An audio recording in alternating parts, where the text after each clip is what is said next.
On the afternoon of September 25, 1941, Major Albert Cody Wedemeyer sat alone in a cramped office on the third floor of the munitions building in Washington, D.C., surrounded by the smell of cigarette smoke, mimeograph ink, and the accumulated paper of 3 months' relentless calculation. He was 44 years old, a former infantry officer from Nebraska who had spent the interwar years studying at the German Krieg Academia in Berlin, one of only a handful of American officers granted that privilege, and who now found himself tasked with answering a question that most of his contemporaries considered unanswerable. If the United States entered the war against Germany and Japan, what would victory require? The document taking shape under his hands would eventually run to several hundred pages, dense with tables and projections and mobilization schedules. Its conclusions would be denounced as fantasy when leaked to the press 3 months later. Within 2 years, those conclusions would prove remarkably accurate. The Victory Program, as it came to be known, represented the first serious American attempt to calculate the scale of effort that a global war would demand. Wedemeyer's assignment had come from General Marshall, the Army Chief of Staff, who understood that war planning required more than operational concepts. It required industrial mobilization, manpower allocation, shipping schedules, training pipelines, and 1,000 other variables whose interactions determined whether armies could fight and for how long. Marshall needed numbers, he needed timelines, he needed to know what American industry would have to produce, how many men the Army would have to train, how long the entire process would take. He had given Wedemeyer 90 days to produce answers that military planning had never previously attempted to generate.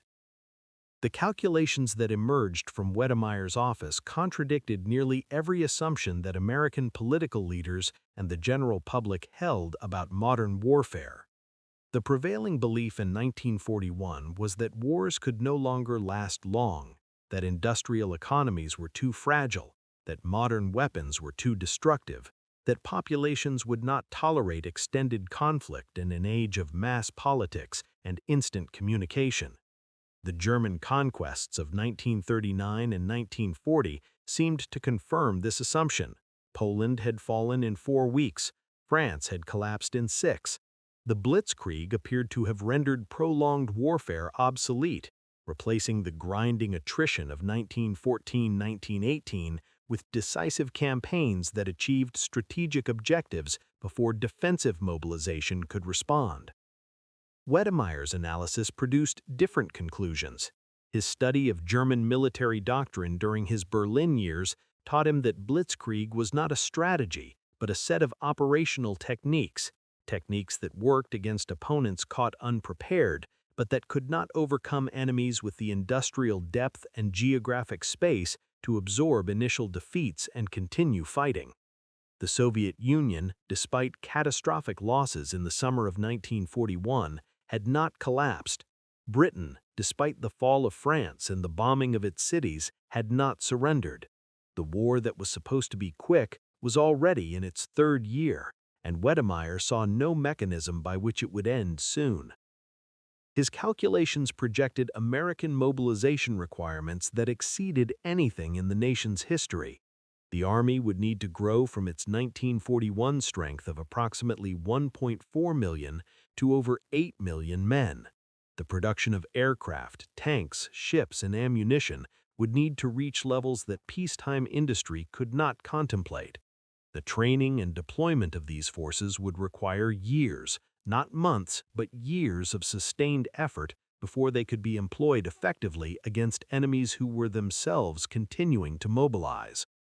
Wedemeyer projected that the war could not be won by 1944 at the earliest, and that projection assumed mobilization beginning immediately and proceeding without significant disruption.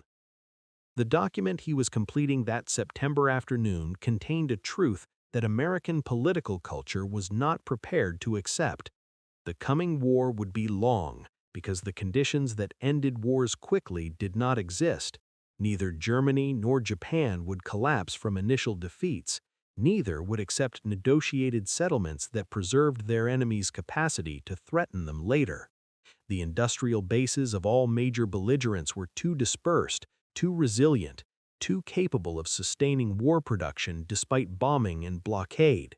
The geographic distances involved, the Atlantic, the Pacific, the vast spaces of Russia and China, would impose timelines that operational brilliance could not compress. The war would last because the factors that ended wars quickly were absent, and the factors that prolonged wars were present in abundance. The expectation of a short war was not irrational. It reflected lessons that contemporary observers had drawn from events so recent and so dramatic that questioning them seemed willful blindness to obvious truths. The German conquest of France in May and June 1940 had overturned every assumption that military professionals had developed since 1918, and the assumptions it installed in their place suggested that future conflicts would be measured in weeks rather than years. Wedemeyer understood why his contemporaries believed this. He also understood why they were wrong. The fall of France had taken 46 days from the opening German attack to the armistice that removed the French army from the war. The campaign had destroyed what most observers considered the finest army in Europe, had expelled the British Expeditionary Force from the continent, and had achieved strategic objectives that 4 years of slaughter had failed to achieve in the previous war. The speed of the collapse defied comprehension. Positions that should have held for weeks fell in hours. Armies that should have counterattacked dissolved into refugees. A nation that had bled for 52 months at Verdun surrendered in less than 2. The implications seemed clear. Modern mechanized warfare had made prolonged conflict obsolete. Wars would henceforth be decided by the first clash of arms, their outcomes determined before defensive mobilization could affect them. This interpretation contained enough truth to be dangerous. Mechanized forces could indeed achieve operational tempos that infantry armies could not match. Armored penetrations could unhinge defensive. The expectation of a short war was not irrational. It reflected lessons that contemporary observers had drawn from events so recent and so dramatic that questioning them seemed willful blindness to obvious truths. The German conquest of France in May and June 1940 had overturned every assumption that military professionals had developed since 1918, and the assumptions it installed in their place suggested that future conflicts would be measured in weeks rather than years. Wedemeyer understood why his contemporaries believed this. He also understood why they were wrong. The fall of France had taken 46 days from the opening German attack to the armistice that removed the French army from the war. The campaign had destroyed what most observers considered the finest army in Europe, had expelled the British Expeditionary Force from the continent, and had achieved strategic objectives that 4 years of slaughter had failed to achieve in the previous war. The speed of the collapse defied comprehension. Positions that should have held for weeks fell in hours. Armies that should have counterattacked dissolved into refugees. A nation that had bled for 52 months at Verdun surrendered in less than 2. The implications seemed clear. Modern mechanized warfare had made prolonged conflict obsolete. Wars would henceforth be decided by the first clash of arms, their outcomes determined before defensive mobilization could affect them. This interpretation contained enough truth to be dangerous. Mechanized forces could indeed achieve operational tempos that infantry armies could not match. Armored penetrations could unhinge defensive plans faster than commanders could respond. Air power could disrupt communications and logistics with an immediacy that previous generations had not experienced. But the French campaign's lessons were specific to circumstances that might not recur. circumstances that Wedemeyer, sitting in his Washington office with German staff college training and access to intelligence assessments, could identify with precision that public commentators lacked. France fell quickly because France had been positioned to fall quickly. Its defensive strategy concentrated forces along the Maginot Line and the Belgian frontier, creating a brittle deployment that German planners had identified and exploited. Its command structure had been designed for the methodical warfare of 1918, incapable of responding to the tempo that panzer divisions imposed. Its political leadership had been divided, demoralized, and psychologically prepared for defeat before the fighting began. The German victory had been genuine, but it had been a victory against a specific opponent in specific circumstances, not a demonstration of universal principles that would govern all future conflicts. The war against the Soviet Union was already demonstrating the limits of blitzkrieg as a strategic solution. German forces had achieved operational victories in the summer of 1941 that dwarfed the French campaign in scale, encirclements in Minsk, Smolensk, Kiev that captured hundreds of thousands of prisoners and destroyed entire army groups. Yet the Soviet Union had not collapsed. Its government had not fled. Its armies continued forming behind the Urals, equipped by factories that German bombers could not reach, manned by reserves that German planners had not believed existed. The war was entering its fourth month on the Eastern Front, and victory remained distant in ways that the 6-week French campaign had not prepared observers to expect. Wedemeyer incorporated these observations into calculations that proceeded from different assumptions than those governing public discourse. He assumed that enemies would adapt to defeat rather than accepting it. He assumed that industrial economies could absorb damage and continue producing. He assumed that geographic depth provided time that operational speed could not entirely negate. He assumed, in short, that the war would be long because the structural conditions for a short war were absent, because neither side possessed the capacity to deliver blows so devastating that the other could not recover, and because the political objectives both sides pursued precluded the negotiated settlements that ended previous wars short of total victory. The victory program's projections reflected these assumptions in numbers that seemed fantastical to readers accustomed to expecting quick resolution. 8 million soldiers, 200,000 aircraft, tens of thousands of tanks, merchant shipping measured in tens of millions of tons. The numbers were not arbitrary. They represented Wedemeyer's calculation of what would be required to overcome enemies fighting on their own territory, sustained by their own industries, motivated by objectives they would not abandon voluntarily. The war would last long enough to require such forces because nothing would end it sooner. Not German operational brilliance, not American industrial power, not any factor that either side controlled unilaterally. At the same hour that Wedemeyer was completing his mobilization calculations in Washington, Admiral Karl Dönitz sat in his headquarters at Carnival, a requisitioned chateau on the French coast near Lorient, studying a different set of numbers that led to complementary conclusions. The room smelled of sea air, cigarette smoke, and the oiled machinery of the teleprinters that connected him to U-boats scattered across the Atlantic. Dönitz was 50 years old, a former submarine commander from the First World War who had spent the interwar years developing theories about tonnage warfare that his superiors had largely ignored. His face was lean, his manner intense, his conviction absolute. Wars ended when one side could no longer sustain operations, and submarine warfare could prevent that conclusion indefinitely. The calculations spread across his desk represented the mathematics of prolongation.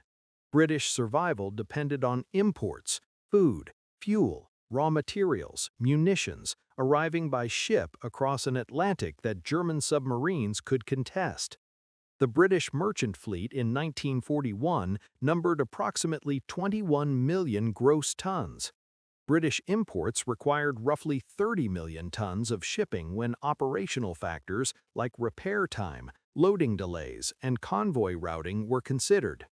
The gap between capacity and requirement was already precarious.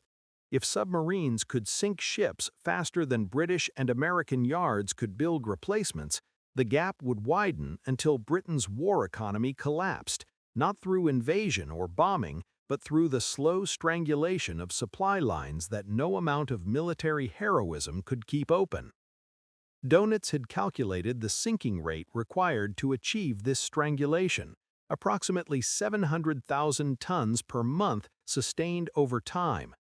His submarines were not yet achieving this figure consistently, but they were approaching it in good months, and the U-boat fleet was expanding. The shipyards at Bremen, Hamburg, and Kiel were producing new boats faster than British countermeasures were destroying them.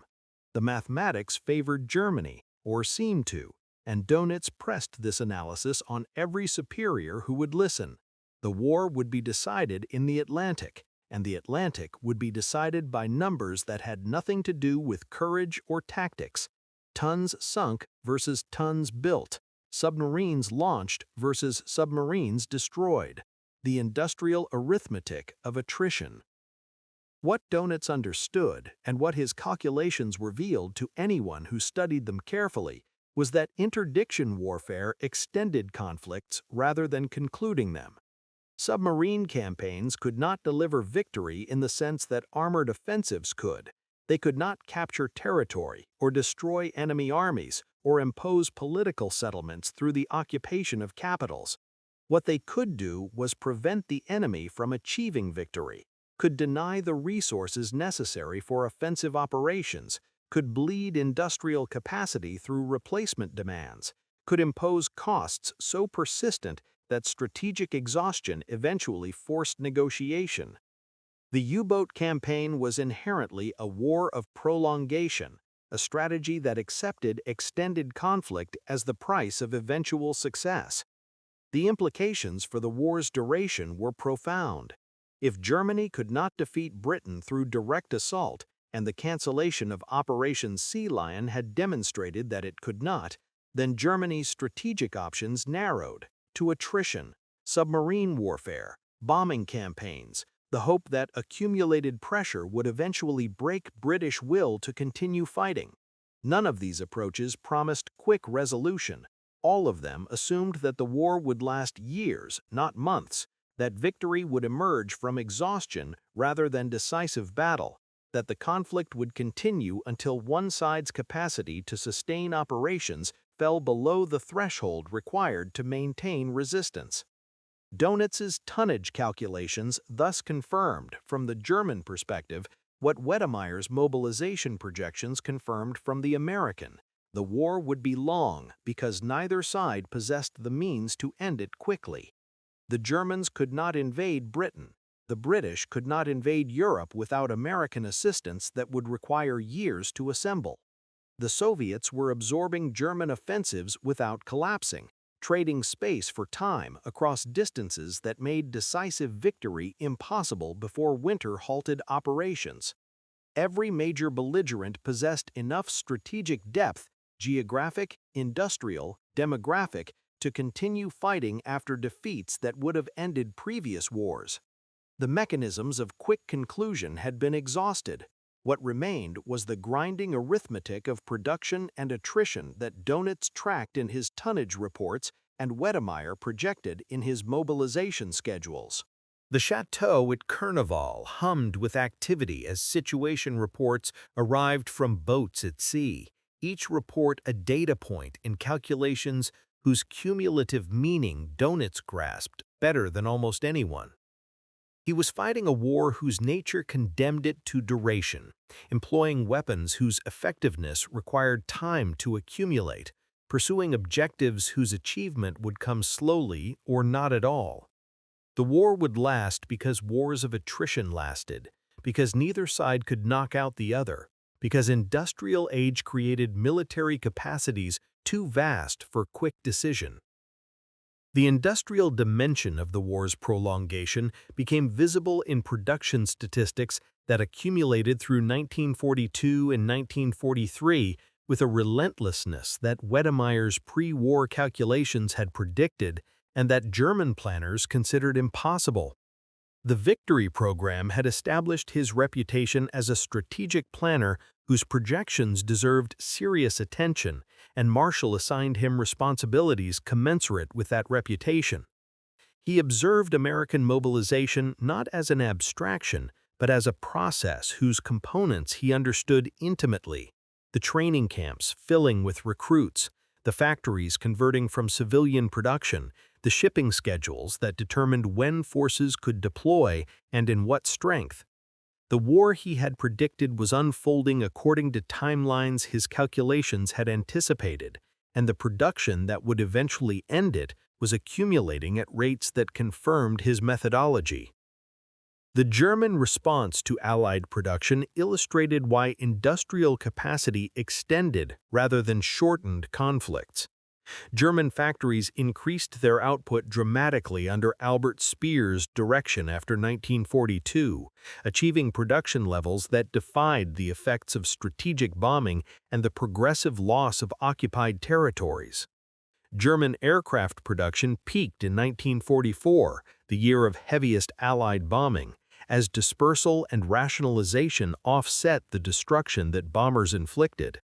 Tank production similarly increased, putting more Panthers and Tigers into the field even as fuel shortages and transportation breakdowns limited their operational employment. The industrial war had become a race that Germany was losing, but losing slowly, too slowly for the conflict to end quickly, too slowly for production failure alone to force surrender. The mathematics of industrial warfare explained prolongation with a clarity that operational analysis could not match. Wars ended when one side could no longer sustain military operations at levels sufficient to prevent defeat. Industrial production determined that sustainability.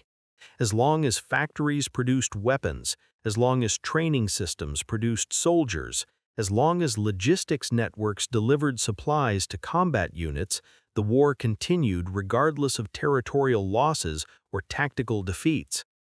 The Soviet Union had demonstrated this reality in 1941 and 1942, absorbing German offensives that destroyed millions of soldiers, while factories beyond the Urals continued producing the tanks and aircraft that replacement divisions required.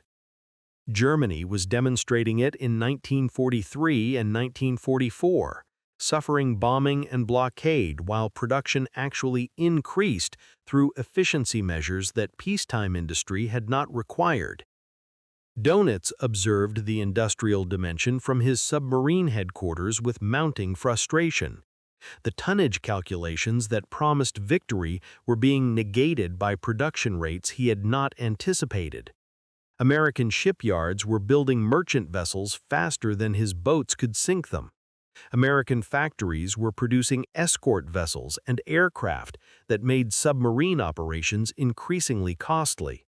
The mathematics that favored Germany in 1941 and early 1942 had reversed, not because submarine tactics had failed, but because industrial mobilization had changed the numbers on which those tactics depended. The war at sea would continue. Submarines would remain a threat until the final months of the conflict, but it would no longer determine the war's outcome because production outpaced destruction. The industrial stalemate that emerged by mid-1943 guaranteed prolongation regardless of what happened on battlefields. Neither side could destroy the other's production capacity faster than that capacity could regenerate. Neither side could achieve the kind of decisive victory that would end the war before industrial attrition ran its course. The conflict would continue until one side's industrial base was physically occupied or until accumulated damage finally exceeded the capacity for repair. Both outcomes required years of continued fighting, years of production that fed armies, that fought battles, that consumed production that had to be replaced by more production. The cycle was self-sustaining, and nothing either side could do would break it quickly. The geographic dimension of the war's prolongation operated through distances so vast that they imposed timelines no operational brilliance could compress. Wedemeyer's victory program had incorporated shipping schedules and deployment calculations that revealed a fundamental constraint. American forces could not reach European battlefields quickly because the Atlantic Ocean was 3,000 miles wide, and every soldier, every tank, every artillery shell had to cross that width before it could affect the war's outcome. The Pacific presented even greater challenges. Distances measured in thousands of miles between island groups, supply lines stretching across ocean expanses that dwarfed the Atlantic, campaigns whose pace was determined by how fast ships could move and how much they could carry.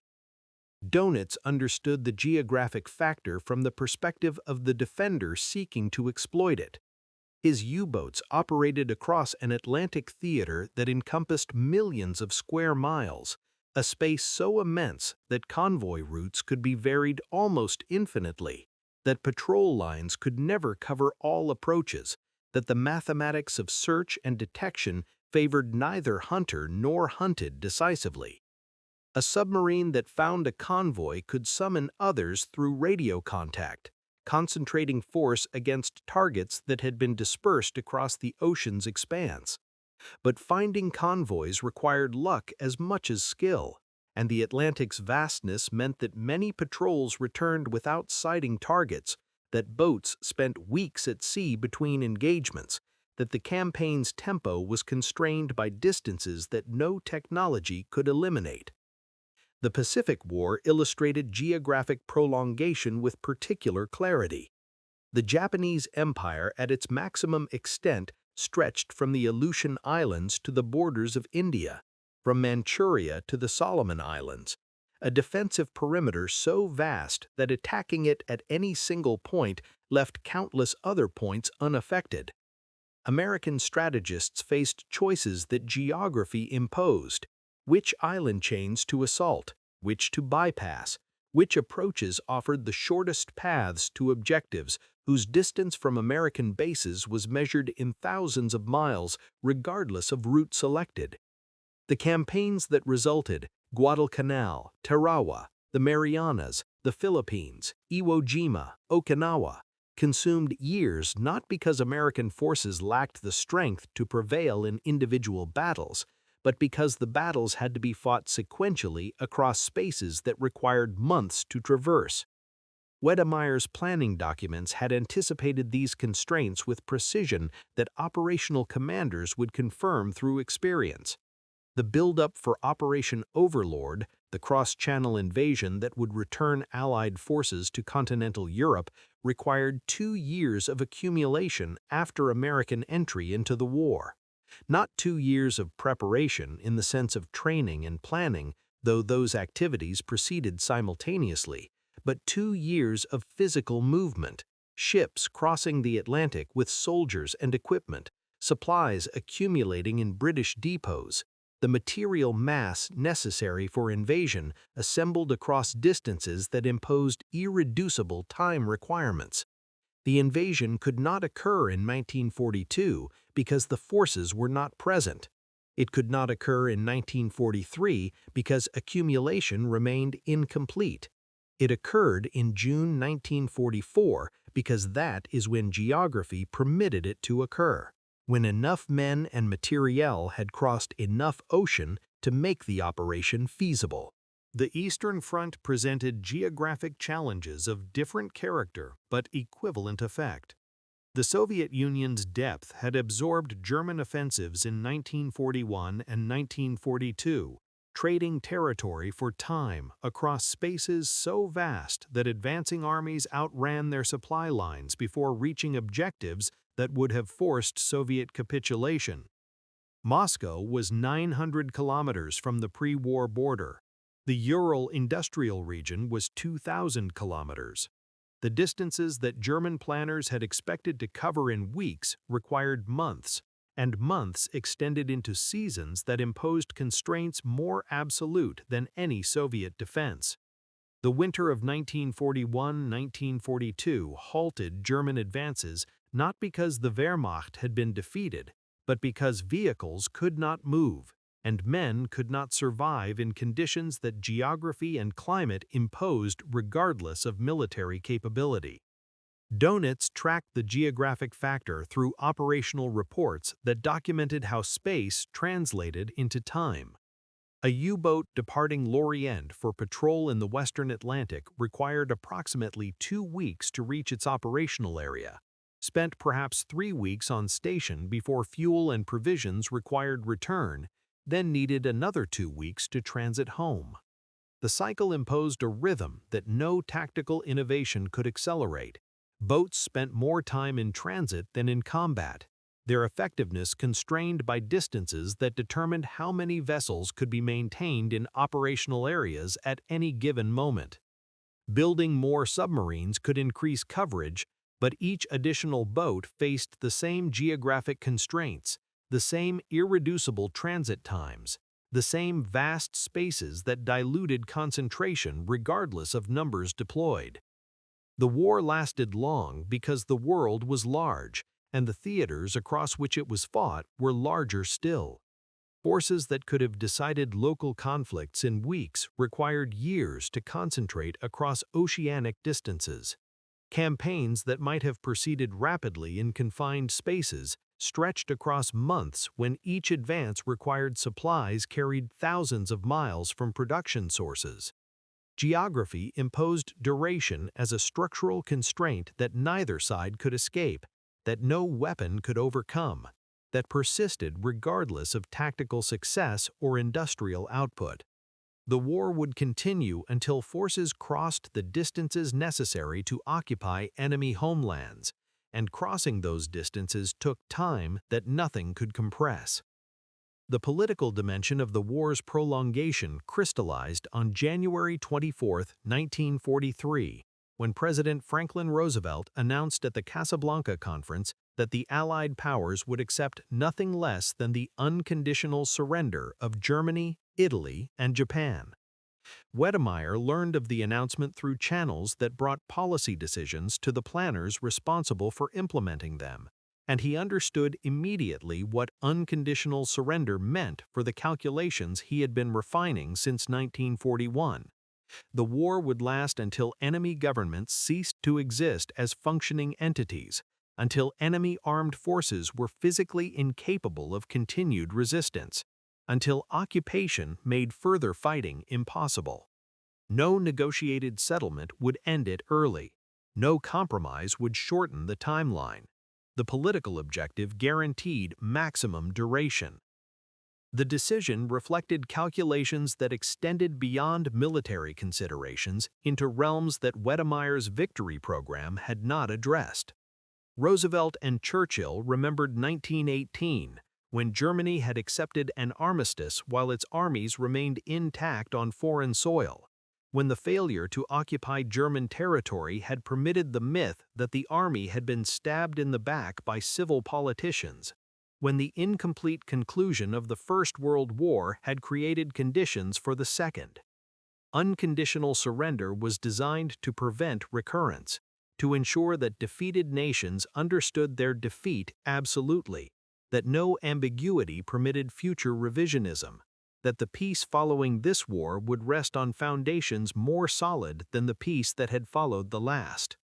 The strategic implications of this political decision rippled through every subsequent calculation. Wars ended when one side concluded that continued fighting cost more than the terms of settlement would impose. Negotiated endings occurred when both sides reached this conclusion simultaneously, when the gap between their positions narrowed enough that agreement became preferable to continued conflict. Unconditional surrender eliminated this mechanism entirely. Germany and Japan could not negotiate because there was nothing to negotiate. Acceptance of Allied terms meant total defeat regardless of when acceptance occurred, which meant fighting to the end cost nothing additional and might yet produce some reversal of fortune that negotiation would foreclose. The policy designed to prevent future wars ensured that the current war would continue until physical incapacity forced its conclusion. Dönitz observed the political prolongation from his headquarters with the cold assessment of a strategist whose options had narrowed to variations of attrition. The announcement at Casablanca meant that the submarine campaign could not achieve a negotiated peace even if it succeeded in strangling British supply lines. The Allies had committed themselves to terms that no German government could accept while capable of resistance, which meant that Germany would resist until incapable of resistance, regardless of what happened in the Atlantic. His tonnage calculations remained relevant to the war's conduct, but had become irrelevant to its conclusion.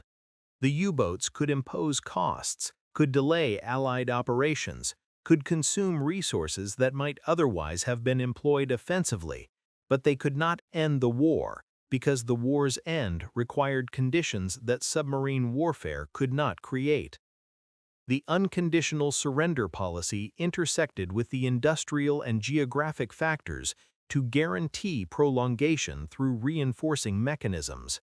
Germany's industrial capacity continued producing weapons because German leaders had no incentive to cease production.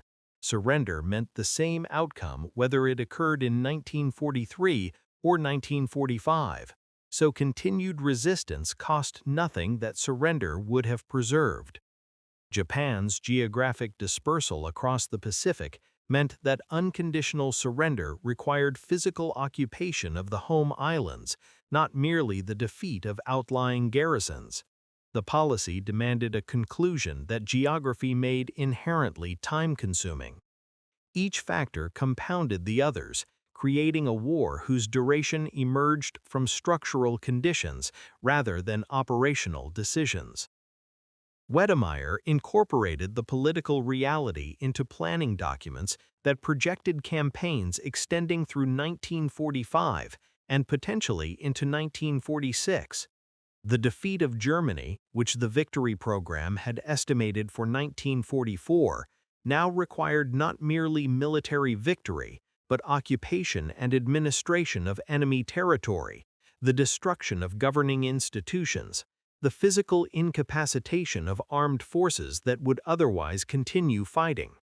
The defeat of Japan, which planners had not yet fully addressed when Casablanca occurred, presented challenges even more daunting, an enemy whose military code rejected surrender as dishonorable, whose geographic position required amphibious assaults across thousands of miles of ocean, whose civilian population was being prepared for resistance that would make occupation costly beyond any previous American experience. The war that unconditional surrender guaranteed was a war of annihilation in slow motion, a conflict that would continue until one side's capacity for organized resistance was physically eliminated. The policy removed from consideration every mechanism that had ended previous conflicts short of total conquest: the negotiated armistice, the face-saving compromise, the recognition of stalemate that permitted both sides to claim partial success. What remained was the prospect of fighting until armies were destroyed, industries were occupied, governments were replaced, and populations were subjected to controls that no negotiation could impose. The timeline such a conclusion required was measured in years, and nothing either side did would significantly shorten it. The political decision had been made. The prolongation it guaranteed would unfold regardless of military events until the physical conditions for unconditional surrender were achieved. The technological dimension of the war's prolongation emerged from a paradox that neither Wedemeyer nor Dönitz had fully anticipated. The weapons that both sides developed proved devastating enough to cause immense destruction, but insufficient to deliver decisive conclusions. The years 1943 and 1944 witnessed military technologies reaching maturity across every domain: air power, armor, submarine warfare, amphibious operations. Yet none of these technologies provided the knockout capability that might have ended the conflict rapidly. The result was a grinding stalemate in which each side could hurt the other grievously without being able to force surrender, a technological equilibrium that guaranteed prolongation through the very sophistication of the instruments employed. The strategic bombing campaign illustrated this paradox with particular clarity. Allied air forces dropped hundreds of thousands of tons of explosives on German cities and industrial facilities, achieving destruction on scales that pre-war theorists had predicted would collapse civilian morale and industrial production simultaneously. The theorists were wrong. German industrial output increased through 1944 despite the bombing, as dispersal, repair, and improvisation offset the damage that bombers inflicted. Civilian morale did not collapse. Populations endured conditions that should have broken them according to every psychological assessment, continuing to work in factories that had been bombed and rebuilt and bombed again. The technology was genuinely devastating, capable of killing tens of thousands in single raids, capable of reducing cities to rubble across areas measured in square miles. It was not capable of ending the war, because the targets it destroyed could be replaced, rebuilt, or done without until replacement became possible. Dönitz experienced the technological stalemate through the progressive defeat of his submarine campaign by countermeasures that neutralized without eliminating the U-boat threat. Radar-equipped aircraft could detect surfaced submarines at distances that made traditional patrol tactics suicidal.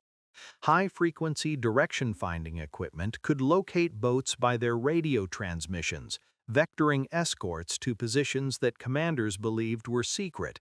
Improved depth charges, ahead-throwing weapons, and hunter-killer groups transformed the Atlantic from a hunting ground into a killing ground, where submarines died faster than they could sink merchant ships.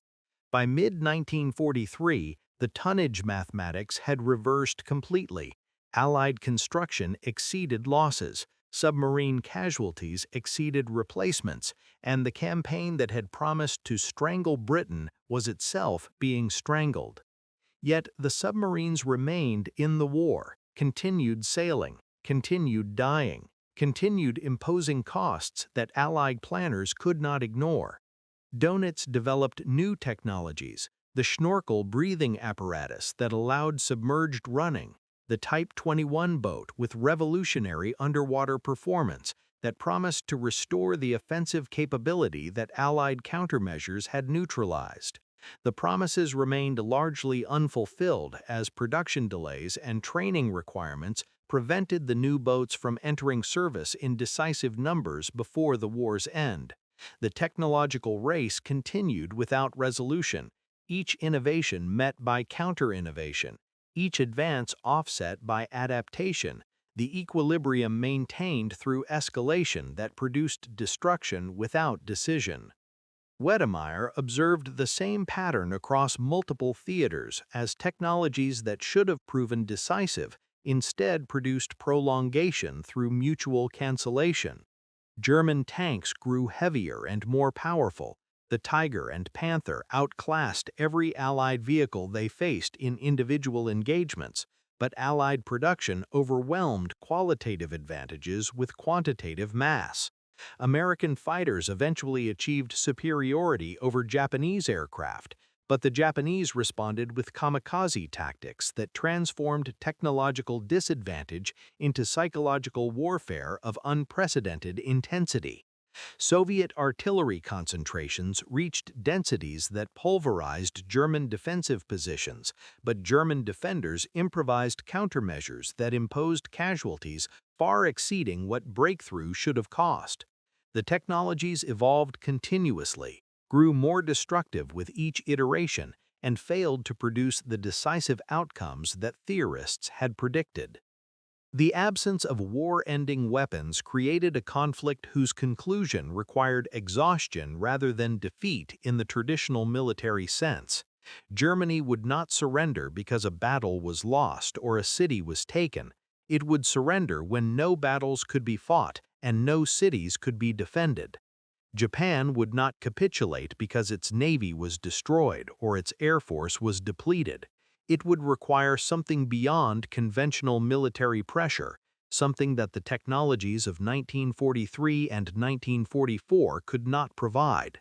The war continued because the instruments of war had reached a plateau of lethality insufficient for conclusion, capable of mutual destruction but not mutual decision, sophisticated enough to kill by the millions but not sophisticated enough to kill the will to continue fighting. Dönitz kept sending submarines to sea long after the tonnage calculations proved the campaign could not succeed, because continuation imposed costs and cessation contributed nothing, because the alternative to fighting was surrender that unconditional terms made unacceptable. The technological stalemate intersected with the political impasse to create a conflict that fed on itself, that continued because stopping served no purpose either side would accept, that ground forward through months of destruction toward a conclusion that technology alone could not deliver. The war would end eventually, through mechanisms not yet employed in 1944. Through weapons whose development was proceeding in laboratories that Wedemeyer's victory program had not addressed, through destruction on scales that even this most destructive of wars had not yet witnessed. The war ended through mechanisms that confirmed everything Wedemeyer had calculated and everything Dönitz had feared, not through the decisive battle that military traditions celebrated, but through the accumulation of industrial, geographic, and political pressures that ground both Axis powers into incapacity for continued resistance. Germany surrendered in May 1945 when Allied armies physically occupied its territory, when its industrial base lay in ruins, when no armed forces remained capable of organized operations, when the conditions that unconditional surrender required had been achieved through years of attrition that no operational brilliance could have shortened. Japan surrendered in August 1945 when atomic weapons demonstrated that the technological stalemate had been broken, that weapons now existed capable of destroying cities with single bombs, that continued resistance invited annihilation on scales that even Japan's military code could not rationalize. Wedemeyer witnessed the war's conclusion from positions that had carried him far from the Washington office where he had drafted the victory program 4 years earlier. His planning work had led to operational assignments: Chief of Staff to Lord Mountbatten in Southeast Asia, Commander of American forces in China, that placed him at the war's periphery rather than its decisive theaters. The irony was not lost on him. The document that had predicted the war's duration with remarkable accuracy had been denounced as warmongering fantasy when leaked to the press in December 1941. The Chicago Tribune had published its contents under headlines suggesting that Roosevelt was planning aggressive war. Isolationist senators had demanded investigations into who had authorized such provocative calculations. The accusations had been politically motivated and factually absurd. Wedemeyer had calculated requirements for a war that Japan would initiate within days of the leak's publication, but they had shadowed his career in ways that affected subsequent assignments. The victory program's vindication came through events rather than recognition. American mobilization had reached 8.3 million soldiers by 1945, slightly exceeding Wedemeyer's projection of 8 million. Aircraft production had surpassed his estimates. The timeline he had projected, victory no earlier than 1944, had proven optimistic by approximately 1 year, the difference attributable to factors his analysis had identified as uncertainties rather than failures his methodology had produced. The war had lasted long for exactly the reasons his calculations had indicated: industrial capacity that could not be quickly destroyed, geographic distances that imposed irreducible timelines, political objectives that precluded negotiated conclusions, technological capabilities insufficient for decisive outcomes. His analysis had been correct. The war's duration had confirmed it. Dönitz experienced the war's end from a position he had never anticipated occupying. Hitler's suicide on April 30, 1945, had been followed by a testament designating the Admiral as the Führer's successor, a choice that reflected Hitler's final disillusionment with the army generals he blamed for Germany's defeat and his residual confidence in the Navy that had continued fighting when other services had collapsed. Dönitz's brief tenure consisted primarily of arranging the capitulation that his predecessor had refused to authorize, signing the instruments of surrender that ended the European war, and waiting for the arrest that followed within weeks. The Nuremberg Tribunal convicted Dönitz of war crimes related to submarine warfare and sentenced him to 10 years imprisonment, a verdict that reflected the ambiguities of naval combat rather than the clear criminality that condemned other defendants to execution. He served his sentence at Spandau Prison in Berlin, was released in 1956, and lived another 24 years in retirement near Hamburg. His memoirs, published after his release, defended the submarine campaign as legitimate warfare conducted within the laws of armed conflict, a position that historians would debate long after the debates ceased to matter to anyone who had participated in the events under discussion. He died on December 24, 1980, at the age of 89, the last surviving senior commander of Hitler's military forces. Wedemeyer's post-war career carried him through assignments that reflected both his capabilities and the political controversies his victory program leak had generated.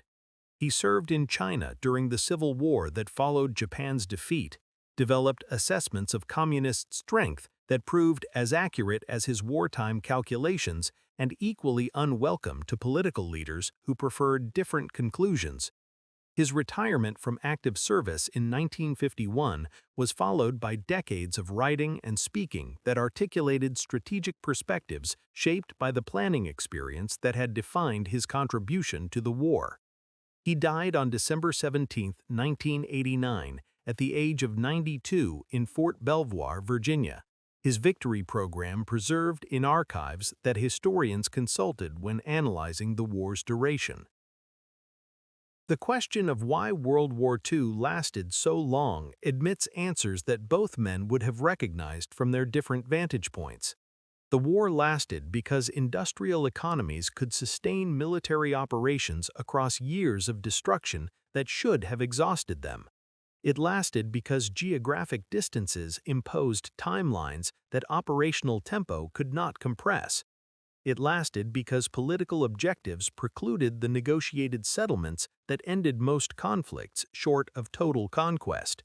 It lasted because technological development produced weapons devastating enough for mass destruction, but insufficient for decisive conclusion. It lasted because none of the factors that shortened wars were present, and all of the factors that prolonged them were. The 50 million dead, the soldiers and civilians and prisoners and refugees who perished across 6 years of global conflict, died because the war could not end quickly, because the structural conditions that might have permitted early conclusion did not exist, because the industrial age had created military capacities too vast for rapid decision and political systems too rigid for compromise. Wedemeyer had calculated this duration before it occurred. Dönitz had experienced it as the progressive defeat of a strategy that required prolongation to succeed. Both men survived to reflect on a conflict whose length had been determined by factors larger than any individual decision, any single battle, any particular weapon. The war lasted as long as it lasted because that was how long such wars lasted, and understanding why remained the obligation of those who hoped to prevent the next one from lasting longer still.